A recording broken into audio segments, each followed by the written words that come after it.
আসসালামু আলাইকুম ওরহমতুল্লাহ। এই ভিডিওতে আমরা তাজিন ও তাহনিক সম্পর্কে জানব। সন্তান ভূমিষ্ঠ হওয়ার পরে তার ডান কানে আজান ও বাম কানে ইকামত দেয়াকে তাজিন বলা হয়। তাজিন করানোর ব্যাপারে হাদিস শরীফে বর্ণনা রয়েছে।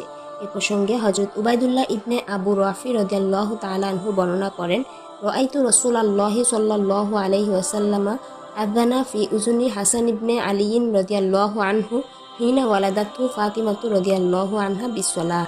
যখন হজরত হাসান রাদিয়াল্লাহু তাআলা আনহু জন্মগ্রহণ করেন, তখন আমি রাসূল সাল্লাল্লাহু আলাইহি ওয়াসাল্লাম ওনাকে হাসান রাদিয়াল্লাহু তাআলা আনহু ওনার কানে নামাজের আজানের মতো আজান দিতে দেখেছি।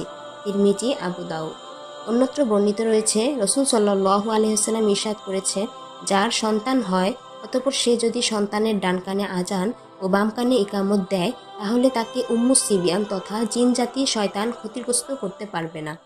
বাইহাকি। সন্তান ভূমিষ্ঠ হওয়ার পর কোনো আলেম বা পরহেজগার বুজুর্গ ব্যক্তির মুখের খেজুর বা মিষ্টি দ্রব্য চিবানোর পর তার শিশুকে খাওয়ানো হয়। একে তাহনিক বলে। শিশুটি যেন ওইসব নেককার ব্যক্তিদের ন্যায় গড়ে ওঠে, তাই তাহনিক করানো হয়। এ প্রসঙ্গে হাদিস শরীফ খানা হলো, আন্না রাসূলুল্লাহি সাল্লাল্লাহু আলাইহি ওয়াসাল্লামা কানা ইউতা বিসবিয়ানি ফায়ুবাররিকু আলাইহিম ওয়া ইউহান্নিকুহুম। উম্মুল মুমিনিন হযরত আয়েশা রাদিয়াল্লাহু তাআলা আনহা থেকে বর্ণিত, তিনি বলেন, নবী করিম সাল্লাল্লাহু আলাইহি ওয়াসাল্লাম ওনার নিকট বাচ্চাদেরকে নিয়ে আসা হতো, তিনি তাদের জন্য বরকতের দোয়া করতেন এবং তাহনিক করাতেন। সহিহ মুসলিম।